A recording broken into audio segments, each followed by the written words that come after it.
The Last Word starts right now with Eugene Daniels in for Lawrence. Hey, Eugene. Hello, Mr. Chairman. You go get some rest. You've been working a lot today. Thank you, my friend. I'm on my way right now. Take care. Tonight, we are fewer than 90 days away from Election Day, 89 to be exact.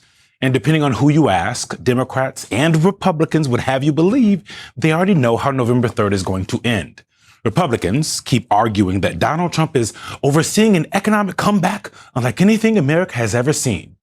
In fact, just last night, Donald Trump dismissed new polling showing his approval rating on the economy has tanked. I saw polls today on television that say Donald Trump polls on the economy aren't good. The economy is the greatest economy we've ever had by far. The economy aren't good. They're fake polls, just like fake writers. Democrats, meanwhile, are pointing to those polls, which, of course, as you know, are not fake and should be a reality check for Donald Trump's Republican Party.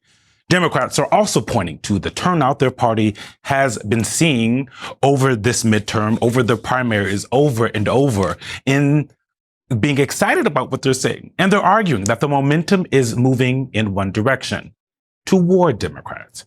Whether that remains true 3 months from now will ultimately be decided by voters in November.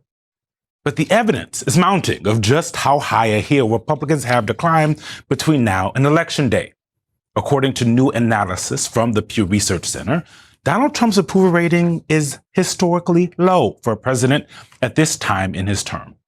They write, quote, President Donald Trump's job approval rating, 34% as of mid-July, has changed little over the last few months. But it is lower than his rating at a comparable point in his last term, 40% in August 2018. In those of most recent other presidents at similar stages in their tenures, it's now comparable to, but modestly lower than, Joe Biden's 37% rating in the summer of 2022. Now, folks, that's the headline.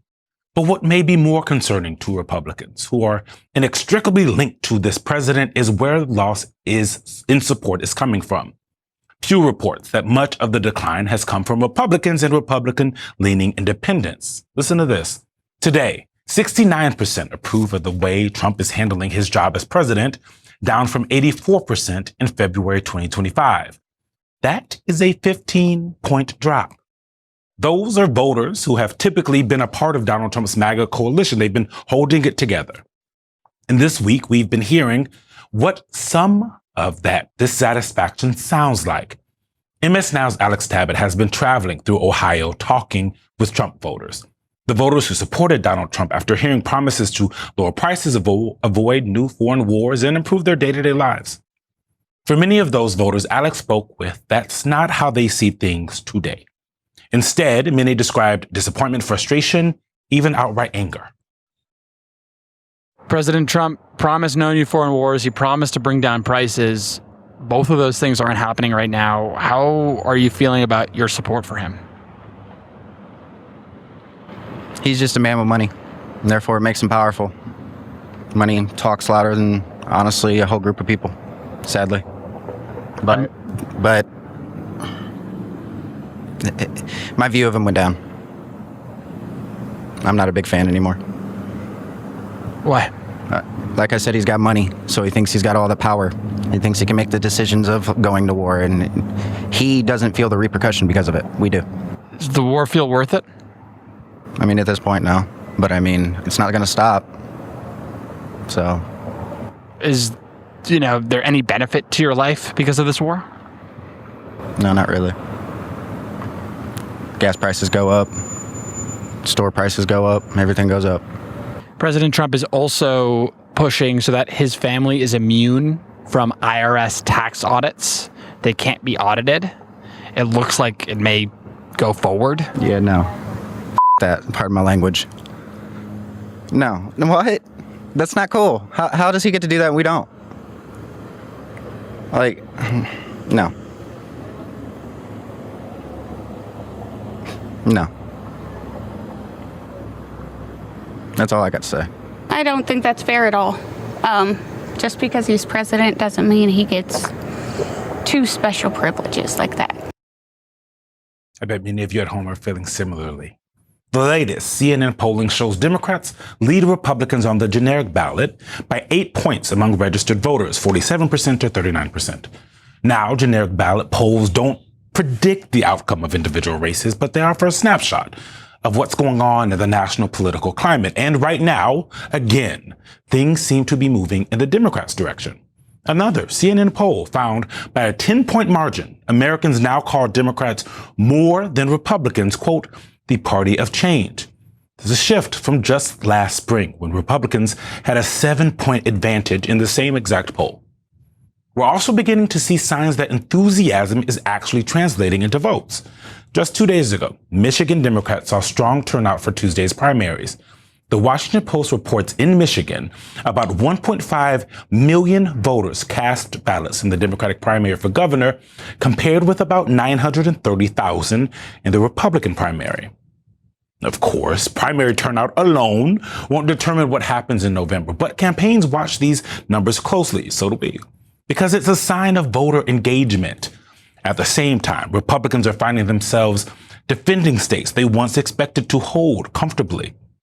In Iowa, New Emerson polling shows the Democratic nominee for governor there, Rob Sand, now holds a narrow lead over his Republican opponent. And Democratic Senate candidate Josh Turek, who will join us in just a moment, trails Republican Ashley Hinson by just 3 points, 48% to 45%. That is a statistical tie, folks, right within the poll's margin of error. Just 2 years ago, Republicans didn't think they'd have to defend Iowa. I talked to them. Now, Democrats see it as one of their best chances to flip a Senate seat. And one of the party's biggest names is trying to help make the case. A lot of people have heard me say this. Of all the things I've done in politics, Iowa was my favorite thing. There was just a magic about regular folks showing up in gyms like this, and just talking out. How do we move our state forward? How do we move the country forward? Well, I'll tell you what, people all across Iowa are saying that they're feeling that hope, that optimism for the first time in a long time. That's my sense. That's what I think is going to happen. Yeah. I've seen enough. Not only did I get whooped, but you've got here a man of character, somebody who knows how to win. Now the ball's in your court, Iowa. I know that guy. Leading off our discussion tonight is Iowa State Representative Josh Turek. He is the Democratic candidate for U.S. Senate in Iowa. Representative, thank you so much for joining us on The Last Word. Republicans have dominated, I don't have to tell you, the politics in your state for years. But your race is looking a lot more competitive, probably even more than some of the Democrats thought. What has changed? And most importantly, what are you hearing as you're going around knocking doors and talking to voters? Yeah, well, Gene, thanks for having me. It's good to see you again. What's changed is that the state is struggling. We have basically hit the bottom economically. We're one of 3 states seeing our economy contract, basically dead last for every single healthcare metric. Since my opponent, Ashley Hinson, went to D.C., we closed over 300 healthcare clinics. We've got a cancer crisis, a water quality crisis. We're seeing public education precipitously drop here, closing rural schools. And now, because of the tariffs and what we're seeing with bad policy, not passing a farm bill, we lead the nation in farm foreclosures. Iowans are ready for change.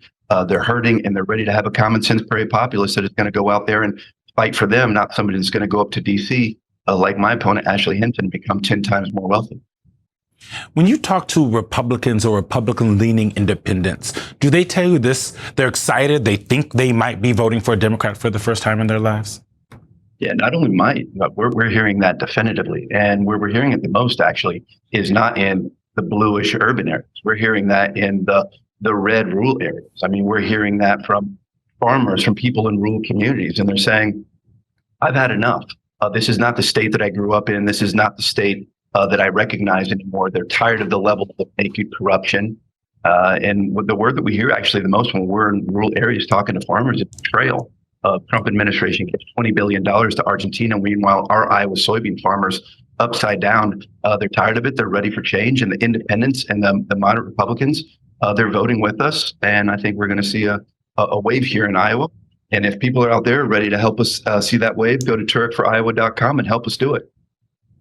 Got to get that website in there. We just heard, and I think you listened to, some Trump voters who say they're frustrated by everything from the cost of living to the war in Iran. How much of your campaign is about holding Donald Trump and the Republicans accountable? Our campaign is, I'm a common sense prairie populist. This election is about cost, corruption, kitchen table issues. It's about the issues that apply to all 3.2 million. Livable wage, affordable housing, affordable health care.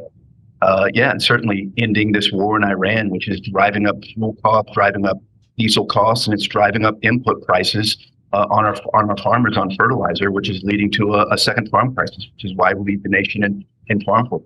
Focusing on the issues. It's economic populism. It's focusing on the people, not just on the billionaires and the large corporations like Ashley Hinton has. Iowa Democrats nominee for the U.S. Senate, Josh Turek, thank you for joining us tonight. You have a long way to go, 89 days. That's right, 89 days to change the state, change the country. Thanks for having me. Take care. Let's head down south to another place where Democrats are looking for wins in November, Georgia. And today, 2 Republican mayors are crossing party lines to back Jon Ossoff's reelection to the United States Senate. But it's not just the Senate seat that Democrats are chomping at the bit for. They also want to take the governor's mansion away from Republicans. Democrat Keisha Lance Bottoms, who will join us in just a moment, is going on offense in her campaign for governor, directly linking her opponent to Trump in a brand new ad. How one insider gets the support of another. Flatter him. As governor, I'll be like Trump, but with a Southern tongue. Give him money. Actually, he gave me money during his primary. Did you know that? He actually gave me, I think, $2 million. Try to be just like him. I'm going to be just like Trump. Raising costs, kicking people off healthcare, protecting the rigged system that's screwing you. And I'm going to be this man's favorite governor. Slick Rick Jackson, the ultimate insider. Joining us now, Keisha Lance Bottoms, former mayor of Atlanta and former senior advisor to President Biden. She is the Democratic candidate for governor of Georgia. Mayor Bottoms, thank you so much for coming on the show. We are now fewer than 90 days away until Election Day. What are you hearing from voters that gives you confidence that Democrats can win back the governor's office for the first time in 20 years? Well, we saw the momentum in May with our primary. We were outspent by $100 million by Republicans. Rick Jackson put in $100 million of his own money into the campaign, and we still outvoted Republicans by 150,000 votes. So as we are moving around the state, the affordability crisis that we are facing is still very real. It's been the number one topic that's come up throughout this campaign. People are complaining about the cost of gas, the cost of groceries, the cost of housing. Health care is a huge issue. I'm running against a billionaire who got a $1 billion no-bid contract from the state of Georgia in 2020, and he doesn't want to expand Medicaid. We've had 9 rural hospitals to close in this state. So the issues are very real. Yeah. Your latest ad that we just played, basically spelling out all the times Rick Jackson, your opponent, has professed loyalty to Donald Trump. Even Governor Brian Kemp at times has broken and tussled with the president. How do you balance, though, using President Trump as a political cudgel and a more affirmative action and message for what you're going to be doing if you move into the governor's mansion?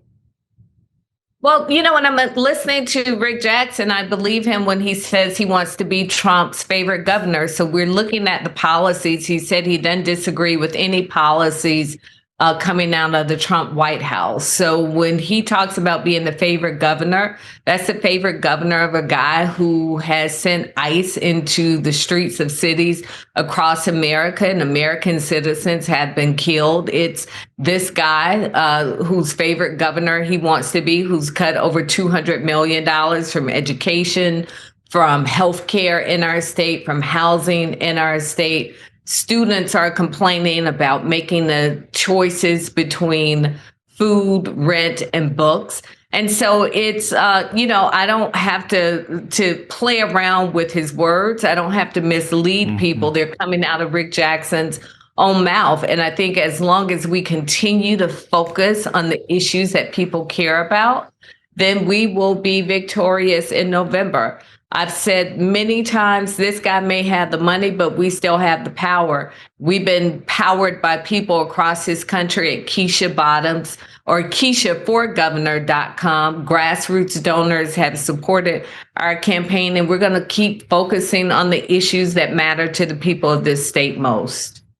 If you're sworn in and Rick Jackson's gone and Donald Trump is still president, but what are the first things you're going to do in that first month after you're sworn in? What can people of Georgia expect from you? One of the first things I really believe that we can get done in a bipartisan way is expand Medicaid in this state.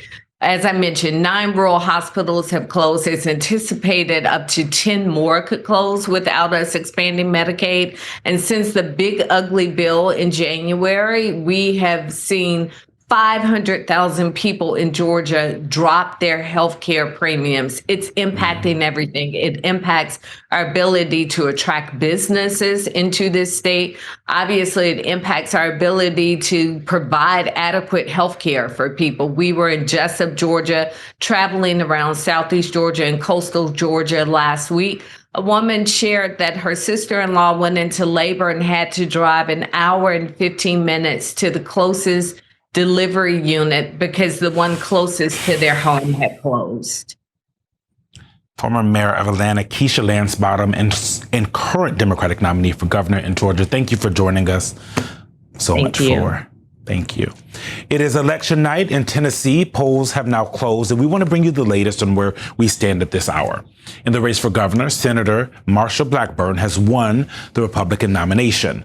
Memphis City Council woman Jerry Green has won the Democratic nomination for governor in Tennessee.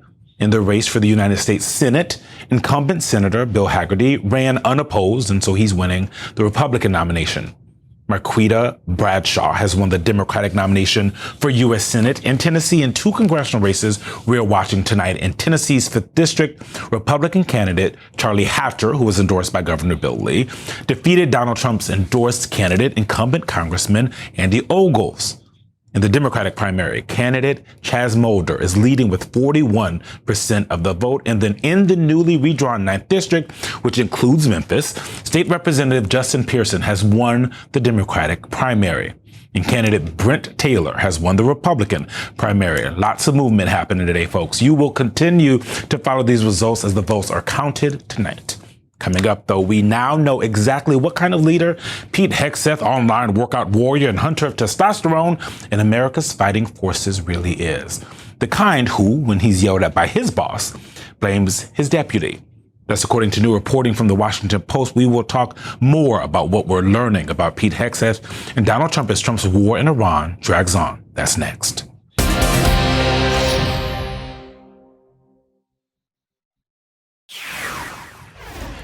New tonight, MS Now has confirmed that Oman and Iran have come to an agreement, at least on the framework of a deal to reopen the Strait of Hormuz. That's according to 2 Middle East diplomats with knowledge of the negotiations. Now, folks, I say framework of a deal because those sources did not tell us specific details of the temporary deal. They also did not share what issues have yet to be resolved. An Iranian government official linked to the deal told MS Now, quote, "It will establish new shipping routes by allowing commercial vessels to enter the Persian Gulf through an Iranian-controlled route and exit through a route controlled by Oman." The agreement, according to the Iranian official, does not include the collection of tolls from commercial shipping vessels seeking safe passage through the waterway, which Iran has previously sought. The proposal is a, quote, temporary agreement that would lay the foundation for Washington and Tehran to call a new ceasefire and resume the nuclear negotiations that began in mid-June, but collapsed after retaliatory strikes by both sides across the region. This comes after Donald Trump spent the day lashing out at the Washington Post for their reporting. Listen to this. They detailed a confrontation between Donald Trump and his Defense Secretary Pete Hegseth at Camp David just last week. The blow-up was reportedly over the dwindling state of U.S. weapons stockpiles and its impact on Trump's war in Iran. The White House press secretary has denied the Washington Post's reporting. No shocker there. In an overnight social media post, Trump wrote, quote, "The U.S. has massive amounts of munitions." Munitions is in quotes for some reason. They're not sure why. And that The leakers of these treasonous statements are being hunted down. Long-term jail sentences will be sought. Exclamation point, of course. Then this afternoon, another rambling social media post, Donald Trump accused the Washington Post and others of, quote, spreading false and completely unfounded rumors, and called the Washington Post treasonous. So which one is it? Were there leakers or was the reporting false? It's worth considering that Donald Trump's fury over this may just be the tell. His fury may also be coming from the fact that on day 160 of his war in Iran, it is still unclear exactly where this is all going and will end. And it seems that Iran knows that the current political calendar here in our country is in their favor. According to the Wall Street Journal, Iran's leadership has made a high-stakes calculation in its showdown with President Trump. Maintaining control over the Strait of Hormuz is a non-negotiable red line.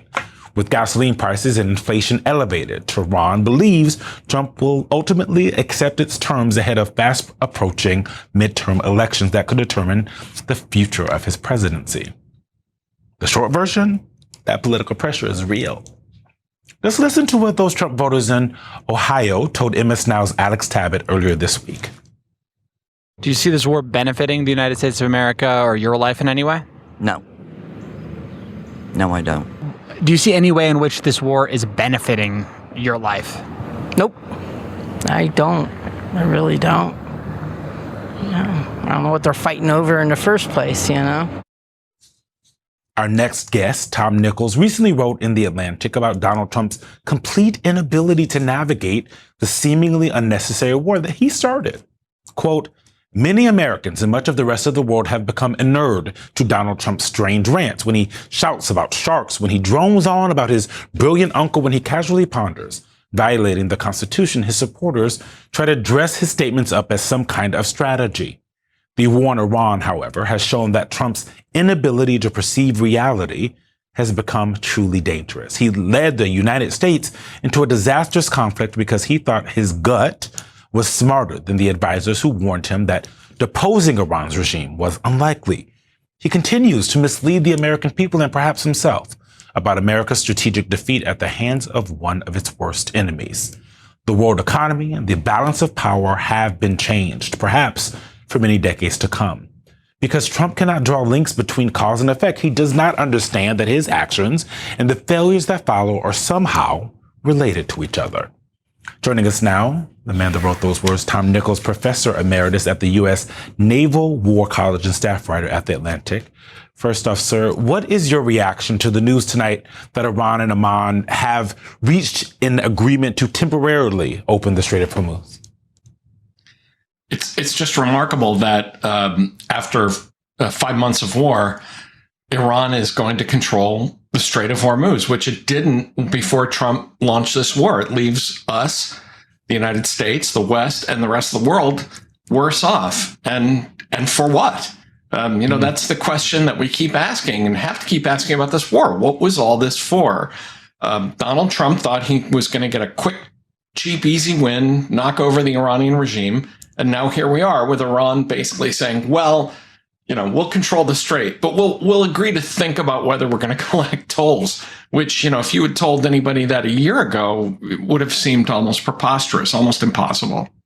Yeah, many Republicans I talked to say the president went to Venezuela and then he thought he could do that everywhere. I also want to move to your reaction to this Washington Post reporting. It gives us a little bit of a glimpse into Pete Hegseth's leadership and the communication, I guess, between him and his boss, Donald Trump. In this case, on the depletion of American missiles, a really important piece of reporting there. Yeah, that it's a mistake to use the words Pete Hegseth and leadership together, especially when your first reaction is to throw your own deputy under the bus and to basically say, well, in a way, what was Hegseth saying? How could I be expected to know this stuff? I'm only the Secretary of Defense or Secretary of War, as he puts it. Mm-hmm. It's also, as you pointed out in your earlier reporting, Eugene, that, which is it? Is the president going to pursue people for revealing, dire information, or is the whole thing false? And I think that the anger that you're seeing from the White House and the Pentagon about this says that the reporting is accurate. And I would just tell people, you don't need access to classified, deep secrets to figure this out. There are people all over the world who keep track of how many missiles the United States buys, how many it stockpiles, and how many it fires. You can do a lot of this reckoning and calculation from open sources. And I think what you're seeing is that the Post and other outlets are confirming what other people around the world are seeing. And it just shows what a reckless and stupid war this was to just blunder in without a plan or a strategy. Something that President Trump was reportedly warned about too from his leads there. In your piece for The Atlantic, you wrote about how Donald Trump continues to mislead the American people when it comes to Iran. But is his staff misleading him? Why does he seem confused about these things? Or are they equally delusional about this war in Iran? I think you have two things going on. One is that his staff is terrified of him. And so when he gets wrapped up in this kind of delusional stuff about, we're winning, right? And they show him all this B-roll footage of stuff blowing up. It's everybody around him says, yes, sir, absolutely. You bet, winning. But I also think he knows, and that a lot of what he's saying is just lying. I mean, how many times? I think we're up to something like 40 separate times the president has said, we're on the verge of a deal. The deal's imminent. They want a deal. They're going to make a deal tomorrow. He knows that's not true. He knows it. The people around him know it. Every time the president says we're winning, there are so many lies and misstatements and misleading things the president has said. He has to know. But there's also the problem that Trump does try to kind of manifest reality and wish things into being just by saying them out loud. So I think it's a combination of both, to be honest. Yeah, it's like wishful thinking and war don't have anything to do with each other. Tom Nichols, thank you very much for joining us this evening. Thank you. Coming up, a voter who has less than $4 in her checking account wishes Donald Trump, who spends his days golfing and supergluing gold on White House facades, could walk a day in her shoes and see how Americans are struggling in this economy. You're not going to want to miss that. That's next.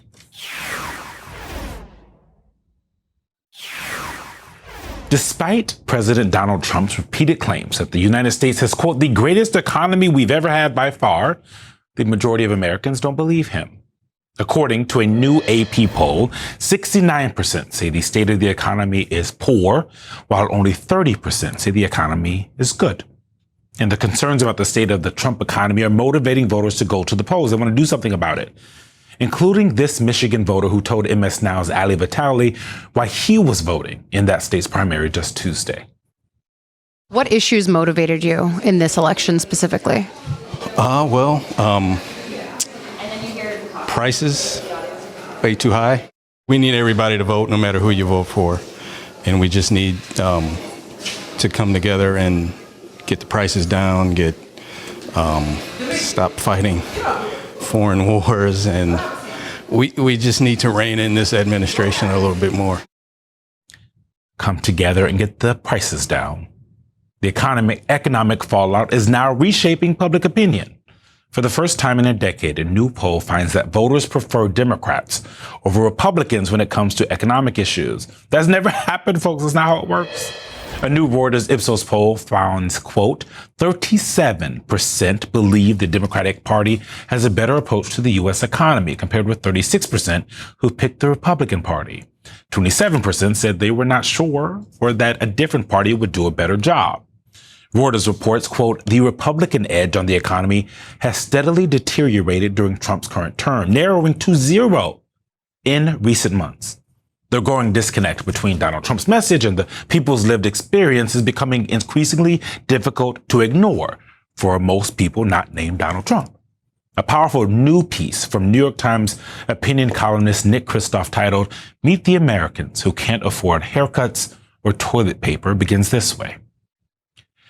After a 1,000-mile road trip across a swath of America, I can't get one person out of my mind, Trinity Goodman, a tearful, chatty woman in Oklahoma City who had a bandage on her arm. The reason for the bandage? Goodman, 44, survives by selling blood plasma twice a week. She had $3.78 in her checking account, 1 cent in her savings account to keep it open, and 6 pennies in her piggy bank. That's my full assets, she said, smiling in mockery of her own poverty. Barely making it, she added. It's really hard and it's miserable.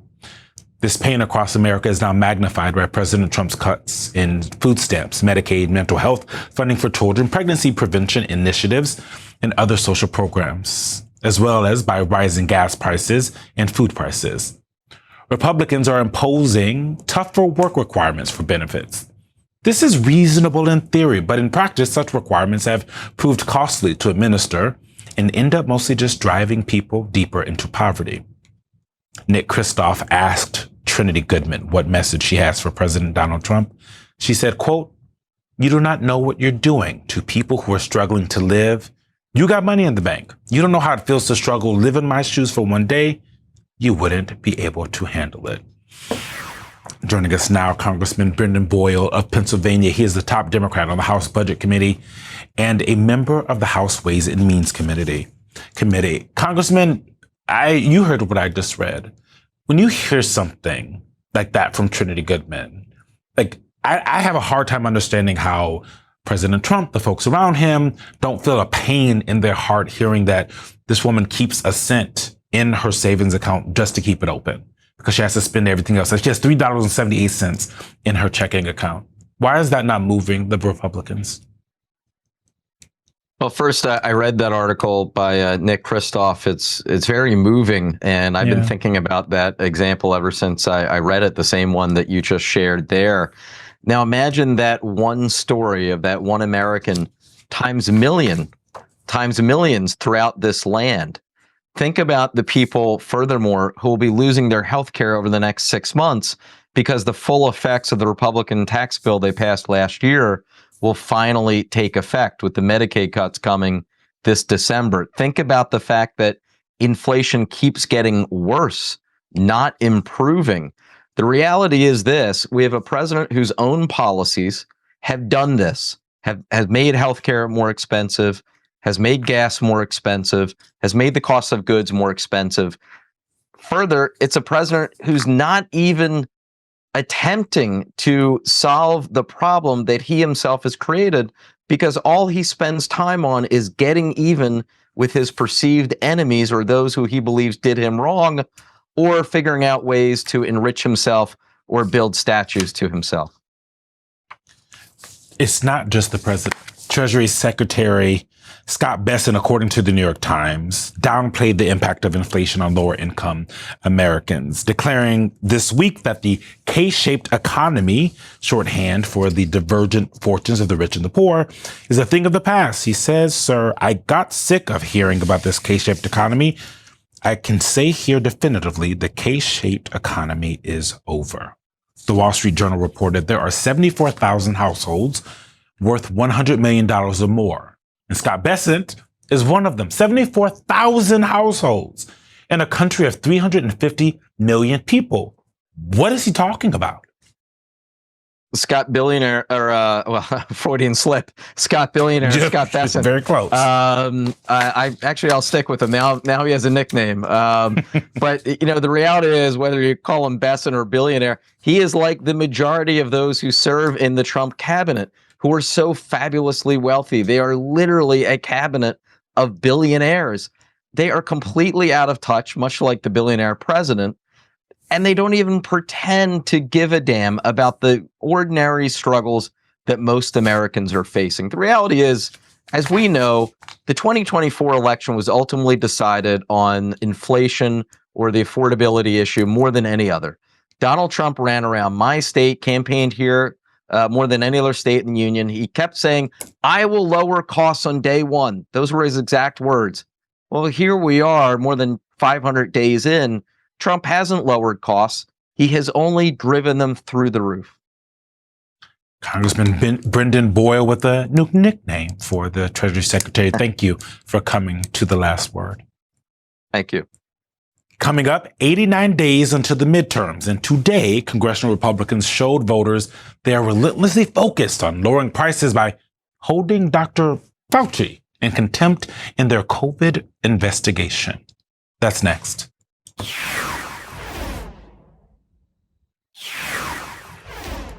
With Donald Trump's disastrous war in Iran and his struggling economy top of mind for voters, people like you, ahead of the midterm elections, what are Republicans focused on right now? The past. The Republican crusade to punish Dr. Anthony Fauci for his handling of the COVID-19 pandemic culminated today when Republicans on the Senate Homeland Security Committee voted to hold him in contempt of Congress for taking the fifth in response to their bogus questions at a hearing last week. You remember? Dr. Fauci predicted this was the goal of the committee's Republican chairman, Rand Paul, when he appeared to testify. Given Senator Paul's obvious obsession with calling for my prosecution, the only conclusion I can reach is that the sole reason he is calling me before this committee is to get me to say something, anything, that could vindicate his repeated public pledges that I end up, in his words, quote, behind bars, unquote.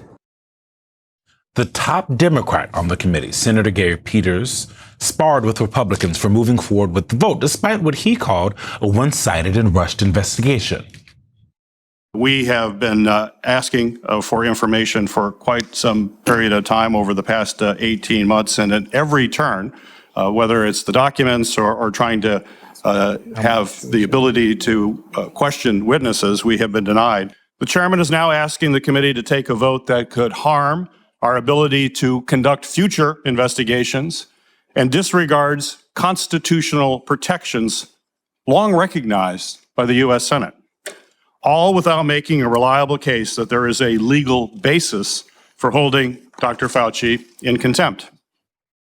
Senator Rand Paul said today that he was sending the contempt resolution to the Justice Department without what normally follows, a full vote in the Senate. No one said that we won't bring it before the Senate. We'll see what happens over time.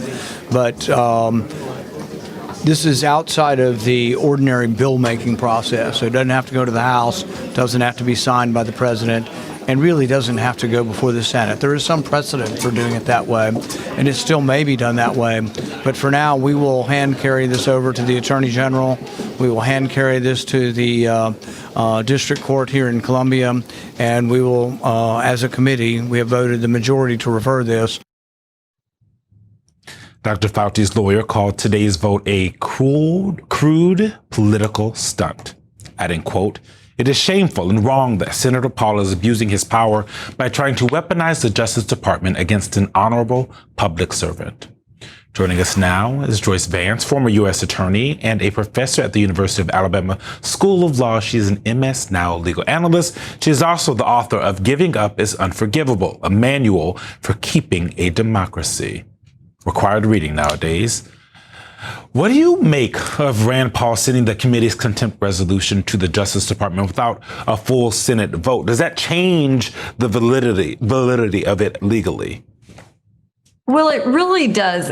You know, it's such a serious step for Congress, for a committee to take a vote like this and then to refer an individual for criminal prosecution. And what's happening here is very emblematic of the way Donald Trump treats the criminal justice system. He treats it like a way to resolve his political battles. And so he refers, for instance, to Jim Comey, someone he perceives as an enemy, for prosecution, makes that clear in a social media post. This is Rand Paul's equivalent. He's had a long-term battle with Dr. Fauci. He's trying to resolve it in the criminal justice system instead of in Congress. And you know, the real shame here is that there was an opportunity to have a full-blown committee investigation into the pandemic, an effort to prevent future ones and help us handle them wisely. And that's being completely missed as Rand Paul pursues this sort of sham prosecution effort at DOJ. Joyce, you know better than I do that what happens before the beginning of a trial or an investigation by the DOJ matters. And Rand Paul has made lots of comments attacking Dr. Fauci for months, for years, saying that he wants him behind bars. How does that factor in if the Justice Department actually pursues this? Well, if we're in a normal Justice Department situation, which we of course aren't, this referral gets made and Justice Department officials sort of wave at Congress politely, and then they laugh and put the referral into the trash where it belongs. But in this Justice Department, there's no guarantee that there won't be a prosecution or an attempt at a prosecution. For one thing, it's not clear what the charge would be. It would be some sort of manufactured, wrongful assertion of the Fifth Amendment because Fauci had received a pardon. I'm not clear at all on what the criminal charge would be. They would have to get it past a grand jury in the first instance. That's been a stumbling block in the District of Columbia. And then they would have to get it past a judge and a jury. And that would be where this would be yet another embarrassment to Donald Trump's Justice Department. Trish, just this week, a federal judge expressed regret in granting DOJ's request to throw out criminal charges against the Oath Keepers, saying, quote, today's epilogue diminishes the gravity of that day, denigrates the work of the prosecutors and law enforcement officers who secured these convictions, and excuses criminal acts that caused a centuries-long pillar of our democracy, the peaceful transfer of presidential power, to buckle. The court cannot write a different ending. What damage does this do erasing the January 6th convictions? Enough damage that a federal judge, instead of just ruling that the indictments could be dismissed, which is more or less what the law compels a judge to do when the government states reasons for wanting to do it, but instead of simply granting the motion, the judge first ordered the Justice Department to submit their reasons in more detail to him, and then wrote this really sort of tragic opinion. You can tell he's very reluctant, very regretful, and he talks about diminishing history. And, the Justice Department's response to this in their motion, they said, well, there were trials, there's thousands of pages of documents, it can't be erased. But it's very clear that that's what Donald Trump and his Justice Department want to do. They want us to all forget about January 6th. And that is as good of a reason as any I can think of for us to make sure that we remember with clarity. Erasing history at the top of the list of to-dos for this president and the administration. Joyce Vance, thank you for joining us tonight. Thank you. Don't get anywhere. We'll be right back. That is tonight's last word.